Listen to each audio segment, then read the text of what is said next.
अभी के हालात को देखते हुए देश में ये लॉकडाउन 21 दिन का होगा।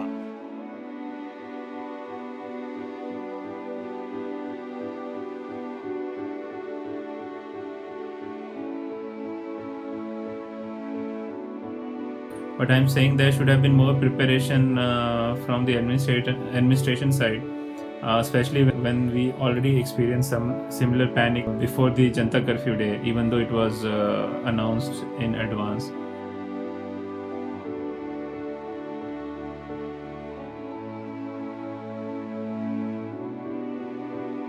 But how do you prepare for 1.5 billion population plus another 500 million who are hiding? But right now what I'm getting from China is that China is Amazon was open. Yeah. Amazon was even worse than Flipkart. At least Flipkart was open and saying like tell you that we are shut for 21 days. Amazon says, oh don't worry, we will deliver you everything. The moment I hit delivery, it says it will be there by 14th of April, which is the apparently last day of curfew. I was like, will you be pouring rice on my dead body? What is the point of this thing? Like, Narendra Modi said at 8 p.m. that go home, stay home. This was the greatest practical joke played on those people who are completely homeless. They're like, where's the fucking home?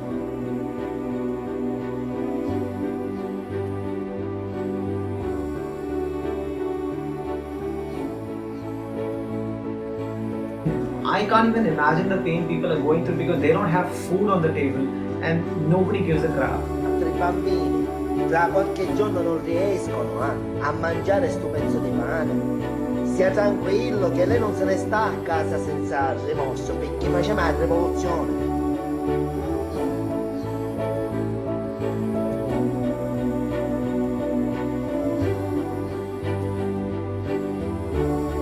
So what they did was aggressive testing instead of aggressive shutdown. So aggressive testing they see works much better than aggressive shutdown. They have already gone through the SARS epidemic. They already have experience of such a similar epidemic. Those countries, South Korea and Singapore, they were able to mitigate it more efficiently than other countries. But right now what I'm getting from China is that China is the boss. Like they really don't give a shit. They don't answer questions.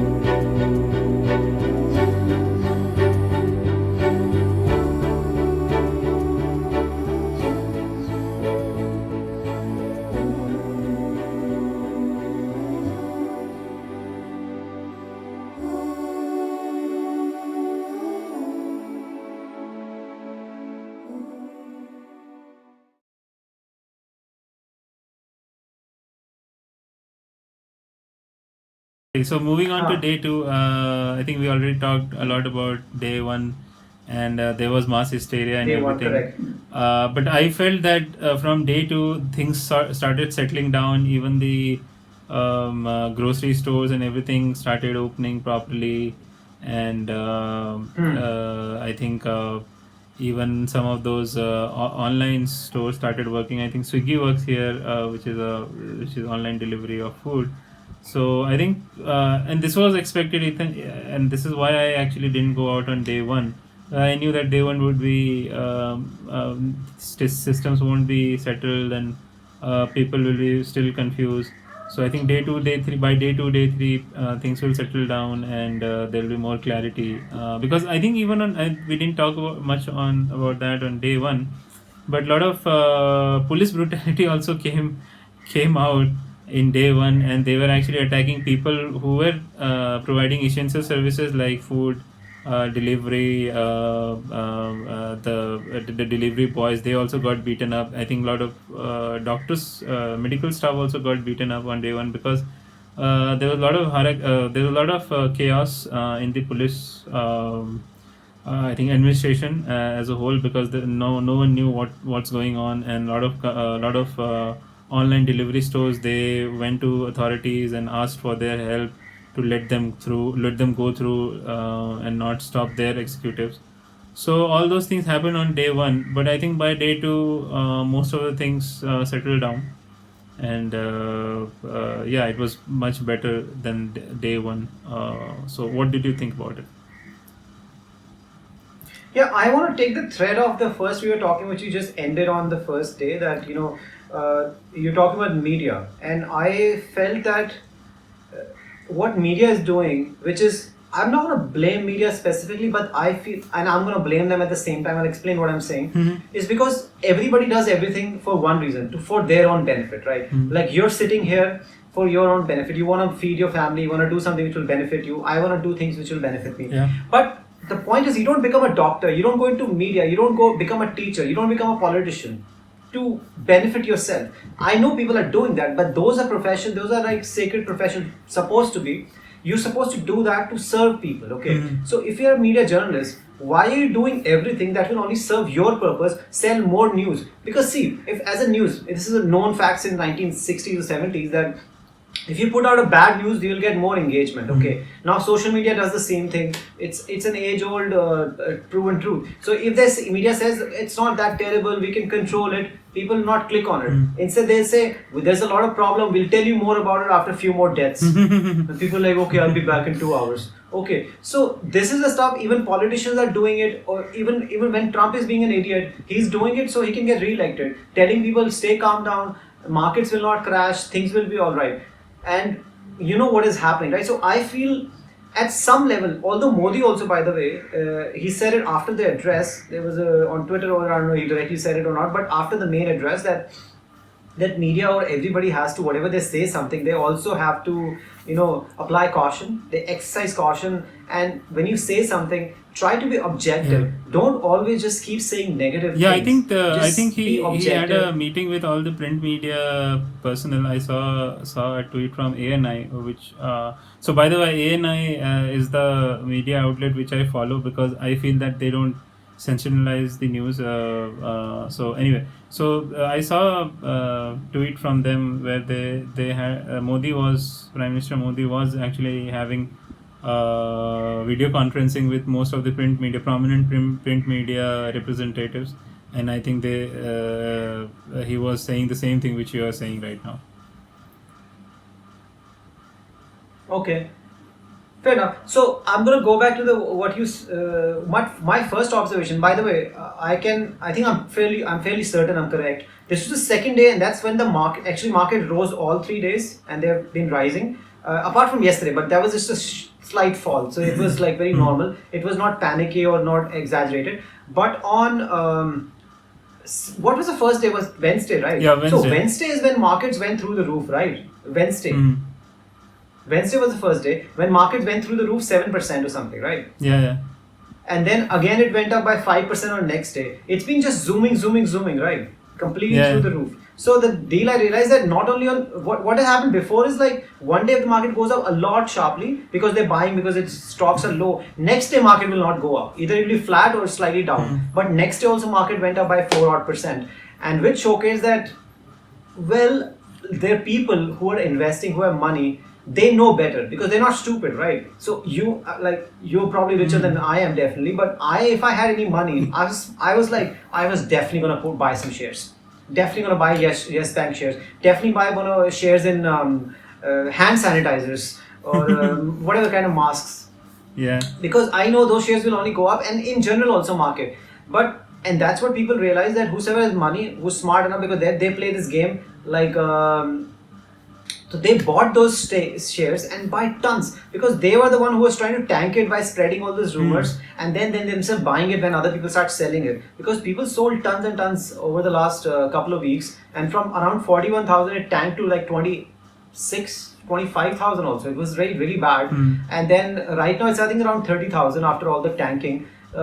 So without any reason, the Sensex has gone up by 12% in just 2 days without any actual reason, because coronavirus has only gone up, right? So technically it should only go down, but it has gone up. That means there's a lot of things which are just practically in our minds.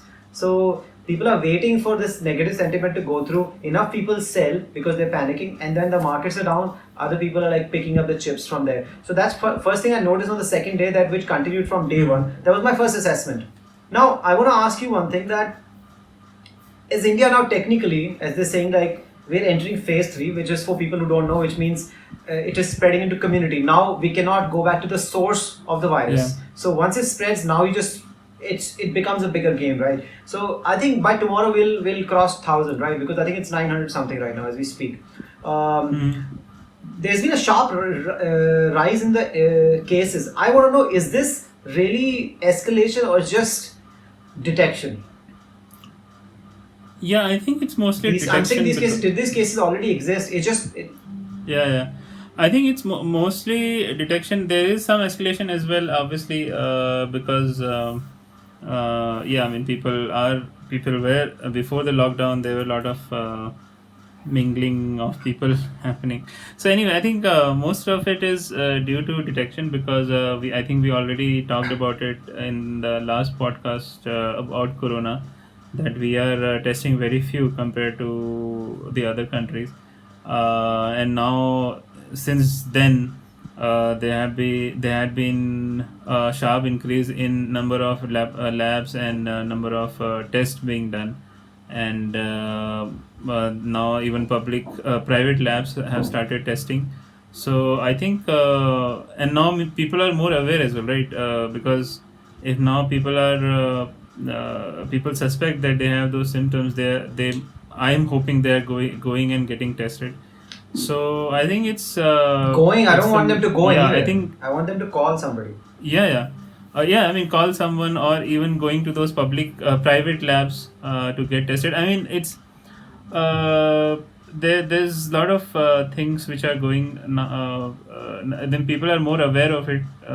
Even people in rural areas, they know that there is something like corona, because generally people are people who are in smaller places or in rural areas, they don't even know that what is going on in the world. So I think it's mostly detection, and there would be some rise as well, because the virus has a gestation period of 14 days. So there'll be people who will be there'll be more and more positive cases coming on. So I think we'll see a sharp rise for at least a week, and then I'm hoping that there will be a decline in number of cases being reported as positive. Yeah, after a while. See, in my last rant, the 2-minute rant that I did, if the final thing I said, I want to go back there. I said shutdown is not the solution. Again, I take it with a pinch of salt, because, and by the way, people have said shutdown is not the solution. There are things you can do. One of the greatest examples has come out of South Korea. I want to say South, so just don't want to confuse with North Korea. Apparently claiming that they have 0 cases, and then they're asking for grant money from people at the same time. So North Korea is a weird country, okay? Now, South Korea had almost similar trajectory to begin with as Italy, but then Italy kept going up and up and up, and then, as you know, it's literally bubonic plague there right now. But Korea, if you see Worldometers, that website which has everything, they just kind of like pulled it back without doing a shutdown, without shutting down anything. What they did was interesting, as you were saying earlier, but one thing we're missing. They said, I was reading about it, they said, we started getting the facilities and everything in, detection facility, everything, before it even kicked off. We already was ready. So when it started doing that, we just aggressive. So what they did was aggressive testing instead of aggressive shutdown. Yeah. So aggressive testing, they see, works much better than aggressive shutdown. Because once you shut down, it's still there. So what you're doing is, like, 4 people are there, like, who's trying to steal something, you kind of shut them down, and they're probably still and they have hostages. You've shut them down. Eventually, they might still kill the hostages because you've shut them down. Instead, they're saying we aggressively go in and we catch them right away. Yeah. But in India right now, there's no way we can have that, because South Korea is a big country, okay? But I mean, plus India is way too and I big a think country. there's one more reason for it, because they have I want to add Singapore as well to that list. They have already gone through the SARS epidemic, which happened in, I think, 2001, 2003. So they already have they already have experience of such a similar epidemic, I think, and a lot of other countries haven't had such an epidemic since 1918. So I think that is one of the reasons as well that why those countries, South Korea and Singapore, they were able to mitigate it more efficiently than other countries. Yeah, but not a very good reason, to be very honest. Just because somebody hasn't had something, they can't just. But I mean, it was very obvious. That was a big one. We could have had yeah, something. this right? is not a good reason. They fixed it, but not a good reason for other people not right. fixing it. Not other people not fixing it. Yeah. So what I'm saying is, it's a good reason for them to fix it, but not a good reason for other people not to fix it. That's my point. That is It's that like, is are true. you waiting That for is SARS true. to come in to get those But materials? this is how world Yeah. works, right? If we talk about what Bill Gates was talking about in his speech 4 years ago on TED Talks, he said the same thing, right? Since we had two world wars, people are more ready for a nuclear holocaust than an epidemic. Today, the greatest risk of global catastrophe doesn't look like this. Instead, it looks like this. If anything kills over 10 million people in the next few decades, it's most likely to be a highly infectious virus rather than a war. And this holds true. Now we are seeing that even first world countries who have better healthcare and better facilities, they are not able to cope with an epidemic, which to be really honest could have been easily controlled if all the systems were in place. And we have examples like South Korea and Singapore. And Italy can't even say that they have a big population which they can't control. So same goes for other European countries. So while it's not a good thing, but this is a reality that people, the countries who didn't have any experience in it, they simply chose to ignore the possibility of this happening. I don't know if I can avoid sounding glib or completely an asshole, but I don't think Italy will have much of a population after this thing ends to really worry about. So, but I think after that they would have learned their lesson. Yeah. But I definitely feel, whether people agree or not, because it's very easy to say in hindsight, but I think Italy definitely got unlucky. Because where they fucked up, what I'm trying to say is where they fucked up, a lot of other countries fucked up the same way as well. But it's just that Italy got hit much worse than other people because of circumstances we talked about. They have the highest median age, which is 46 or 47, 46.1 or 47 years old. They live like Indian people, like close proximity with their parents, who are the ones who are actually dying, and they are heavy smokers. And it's a small country. By the way, the population is not very less. I'm not sure. I've not checked how much the population, but they don't have much of a space, so they are very density is fairly high. And also, you have to understand, people have traveled to Italy pretty much. Although Italians have been very great at a lot of things, but right now, tourism is where they get a tons of money, where they run the economy, right? So sometimes you just get screwed. And in Spain, and because a lot of football, people move around a lot. There were Champions League matches happening, people moving around a lot. It's just difficult. So I'm saying they screwed up, but they didn't deserve this. Nobody does, right? I wanted to talk about that at an individual level. Vikram, what can you do to stop COVID-19? What precautions are you taking to making sure that you contribute at a micro level? Yeah, I think we talked about in the last podcast as well that basically you have to I think it's a very overused term now, that you have to break the chain, and this is exactly what I've been doing from well before the 21-day lockdown.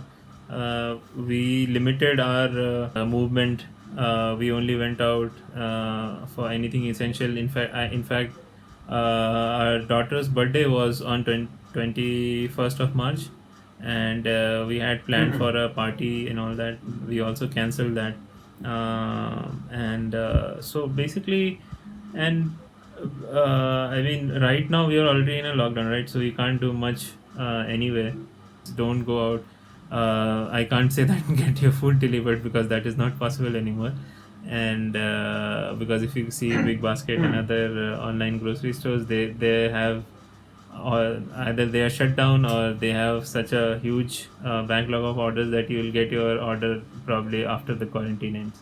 So yeah, so you'll have to go out. I'm going to tell There's you no- what. Yeah. So you'll have to go out. There is no way to avoid that. But if you're going out, make sure that once you come back, you just wash everything. You straight away, put down your clothes and wash it. And whatever you have brought from the stores, wash them as well. So you basically have to be careful. Now the thing is, you shouldn't bring the disease in your house, because right now there's lockdown, so you can't go and spread it. But if you bring it in your house, your family will get affected. So what I'm doing is, I from the day the lockdown started, I've only gone out once, and that was to buy some. In fact, twice. I went out to buy some medicines. So I went very late in the night, because I knew the medicine stores are open till late, and there was no one, no crowd at all. And yesterday I went to buy some groceries. So there also people were already maintaining distance from each other. Then after coming back, I straight away washed everything I was wearing. I took a thela, as you say. So I came and washed that as well. So basically, after that, I have not gone out. So yeah, individually, I'm just stopped going out at all, unless it is absolutely All necessary. right, fair enough. See, I really think that you should have social distancing with everybody in your house. There's too many people in your house, first of all. This feels like Italy. Okay, your wife needs to move into a different room. Your daughter needs to move to a different room. She just tell her that you're 2 years old, you gotta take care of yourself now. And buy a really long spoon. So if you're feeding her, you just have this very long spoon, which is at least 3 meters long, and you're like, all right, we're gonna do social distancing. Your kid needs to learn social distancing, because she's gonna learn this in next 2 years anyway, once she goes on Instagram, okay? It's like, social media, social distancing. This is how you not talk to anybody anyway. See, what I am doing is, apart from that, I don't have anybody. I have this, my friend who sleeps till 7 p.m. Yeah. He's fast asleep right now. Yesterday he woke up at 8:17. Okay. Yeah, so actually he's been sleeping like around 1 o'clock in the afternoon, so it's been terrible.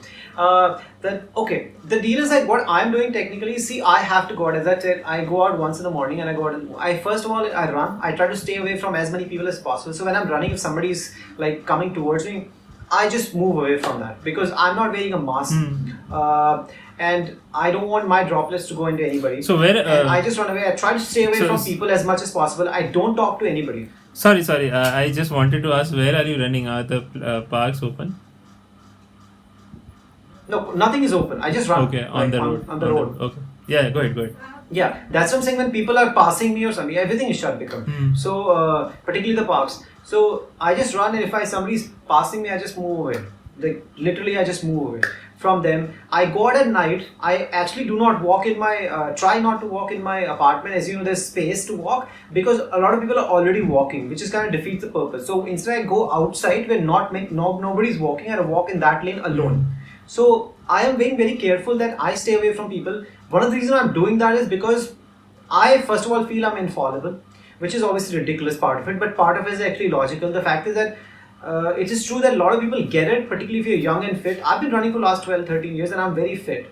So, and if you really think about like my age, I'm going to be 39 this year. I'm super fit from that perspective. Now, the fact is, I might already have it as we speak right now. Okay, without being alarmist, I might already have it, and I might already keep getting fixed on my own, because I'm just taking care of myself. Because at the same, constantly I'm reminding people, coronavirus is just another name for cold and flu. Okay, this strain is just more difficult, but again, to some people it might just be regular cold. Anyway, I might have it because I haven't gone sick in 5 years, so I might just have it, I might just get fixed. But if I talk to somebody really old, particularly my neighbor, he's the only person I talk to, and I think he's 75 years old. He already has heart disease, 16 other problems. What if I talk to him? What if I'm very close to him? What if I transmit it? Because I don't generally end up wearing masks, okay? Unless I go to D-Mart, where because I'm going to end up interacting with people, so I wear it. Plus, they're actually forcing me to wear a mask. Okay. So I'm just wearing my eye patch. The eye mask that I have, which I put on to sleep, now I just make that a mouth mask. I don't have any proper masks. So, but they're comfortable. As long as you put anything on your mouth, they're okay. And if you put turtle also on your mouth, they're fine. It's like, okay, turtle will die. So, as long as somebody's latching onto your face, a spider, they're fine. So I'm trying to do, I don't want anybody else to get infected because of me. I really don't think chance of me getting infected from somebody else, because I really don't have anybody. I have no family. My parents are not here. My housemate sleeps the entire day. I don't talk to him. I don't go out and meet anybody. I've not met anybody in several days. I work from home, like you. We're brothers that way now. So I'm doing everything that I can possibly. So I think that way I'm covering it up, and I'm trying to be as careful as possible. So if tomorrow I can get some better masks, I'll wear them as well if I go outside. I don't know. I'll do everything whatever I possibly from me, because I feel somebody can get infected because of me. I might have it, and I might not even know that it's there at all in the first place. Okay. Yeah, I think that's... And the other thing in the last... Go on, sorry. No, go ahead. In the last part, I wanted to talk about this, and the part 2 was that I spoke to you earlier, and I've been very fervent about that. Why are nobody's talking about road deaths? 17 road deaths every hour in India. And then till now we have 20 cases of deaths from coronavirus, and people completely losing their minds, right? And I'm like, why people don't care of 150,000 people dying of road accidents? But one reason is valid, which I thought about it. One reason is that we know that 150,000 people are going to die every single year. Probably less this year because nobody's driving much due to coronavirus. Yeah. But that number is solid. Okay. People have kind of made peace with it, and they don't want to do jack shit about it because this is a banana republic. Apparently in US also 35,000 die every year. They do everything. But one reason, which I was listening to a podcast, even other guys said that if there was a panacea, there was a cure, that just by this vaccine, you can just stop from the 30,000 people dying in road accidents every year, would you not go for it? And the answer is yes, you would go for it. The same way, but you cannot create a vaccine for road accidents. But you can create a vaccine for something like this.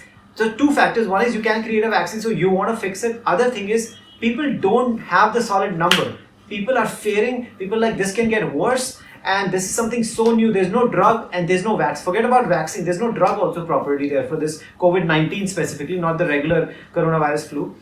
So that's why it's different. I want to like take my points back, like my own thing when I said like why people don't care, but I still want people to care about road accidents because people are dying left, right, center all the time. But at the same time, I understand why now that after thinking about it, that this is different. People really don't know. People have no drugs, people have no vaccine, and vaccine can be created unlike for road accident, which can only be mitigated. But here, a drug and vaccine is the easy possibility over the next few months or a year. For vaccine, drug can happen very quickly as well, possibly in April also, because South Korea and China, who have already fixed it, they're definitely at the forefront. And if you read interviews, they are saying that they'll bring it out, because Wuhan is opening on 6th of April, 6th or 7th, give or take. I don't know which one it is, but one of those dates. That means if they're opening Wuhan, that means they must be really freaking confident that they have it. They got it. They got this under control. Oh, Chinese, you can blame. They can definitely believe for that, right? But right now, what I'm getting from China is that China is the boss. Yeah. Like they really don't give a shit. They don't answer questions. Yeah, I mean, China, I think, was already a big power in the, big manufacturing power, and had a lot of clout everywhere. In fact, if you see most of the Hollywood movies now getting produced, they have Chinese money. And anything, I mean, if you take out any top 10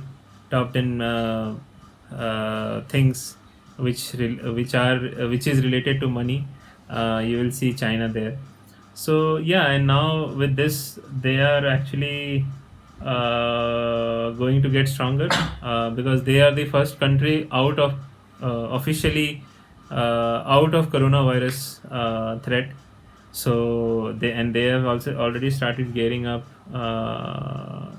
to kickstart everything again. And anyway, if you see the whole China was not contaminated anyway. I mean, not unlike Correct. yeah. So unlike our country or any other country in the world, it has not spread in China to all parts of the country. So this is again a very baffling observation, that how did it spread all over the world. Because they did the gridlock thing. We talked about that they did the whole gridlock, like complete shutdown. Nobody's gonna move. They won't even let people come out of the houses. People are pissed off. Yeah, I mean, but I they think got I it done. saw And a that's lot of called the videos where draconian they way were of doing actually it. bolting people, bolting doors of houses forcefully. And if I find that video, I'll put it in the podcast. In a video shared on Chinese social media, a door of a house is seen totally blocked by a massive pile of coal ash, commonly used in furnaces. It's unclear how many people live in the house or what their condition is, but it's safe to say they won't be leaving anytime soon. In another video, health officials are seen using a welding machine to seal the door of a residential house in order to prevent those under quarantine from leaving their house. Chinese police officers are also seen in another disturbing video, nailing in wooden planks to block the front door of an apartment with people inside who had just returned home from Wuhan. Afterwards, officials are seen sticking a red sign beside the front door which reads, "The people in this house have just returned from Wuhan. Don't be in contact with them." The poor people inside are heard desperately screaming, "Open the door." But yeah, I mean, that kind of authoritarian regime can do that. Not everyone can do that. So yeah, I mean, You can't do that in Western countries. You just can't do yeah. it. So I feel that China is going to take over a lot of things in coming future. They are going to take over a lot of struggling businesses. They are going to take over a lot of, and which they have already been doing. They took over that Sri Lankan port, which was going in, which was under a lot of debt. So, and that's how they are working right from long time. And again, I don't want to go into conspiracy theories, but this is actually just going. Yeah, we will talk about it in part 4. Yeah, so we'll talk about anyway. Yeah. Okay, we're gonna end this part 2. So if you want to continue listening, you can listen to click on part 3, and we're gonna have part 4 parts of this thing. So you just finished the part 2. Hope you enjoyed listening to it, and subscribe, because there's nothing much is happening. So why not just get to know a bit more from people who are actually part of it, not the government, not the scientists, somebody like you, but probably just who know a little bit better with more observation. All right, take care. Yeah. Bye bye.